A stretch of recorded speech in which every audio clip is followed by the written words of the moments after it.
Pour la première fois, Virginie Efira a été choisie pour être la maîtresse de cérémonie du Festival de Cannes.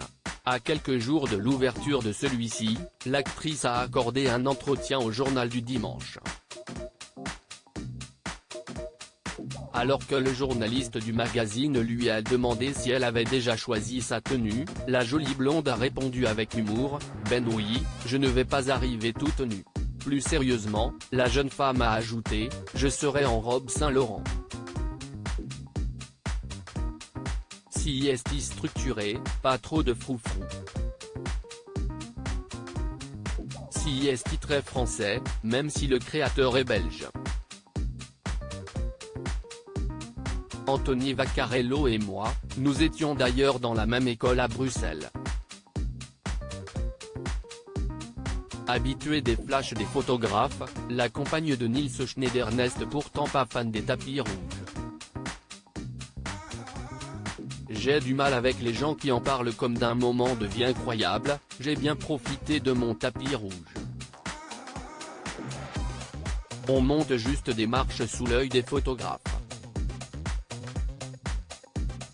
Peut-être que si est parce que je fais toujours un pas de côté quand il y a quelque chose de sacralisé.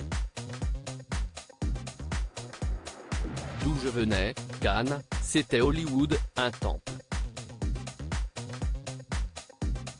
À partir du moment où on y est, on ne peut plus le valoriser de la même manière, sinon on devient fou ou narcissique, a-t-elle révélé. Alors qu'en 2019, elle s'était fait remarquer lors de la montée des marches, car ses chaussures s'étaient délacées, Virginie Efira a confié « Apparemment, s'asseoir sur les marches cannoises est un petit événement ». Ça a créé une agitation parmi les photographes, jusqu'à ce que Nils Schneider, note de la rédaction, arrive tel un sauveur pour Maider. Comme si la marche du monde dépendait de mes foutus lacets. Virginie Efira, j'ai souvent l'impression d'être dans un film chaque année, les stars du monde entier rêvent de se faire photographier sur les célèbres marches du Festival de Cannes. Dans un entretien accordé au Figaro, l'actrice a assuré qu'il ne fallait pas prendre les choses trop sérieusement. Lors des avant-premières, j'ai souvent l'impression d'être dans un film. On doit mettre en marche un personnage.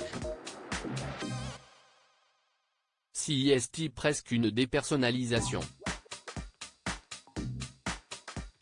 Il y a, à Cannes, une acceptation de l'hystérisation assez comique. Une hystérisation assez contagieuse, d'ailleurs. Une ceinture qui manque? Si est le monde qui s'effondre. Il faut pouvoir rire de cela. Être dedans, tout en prenant de la distance, a-t-elle analysé. Loading widget.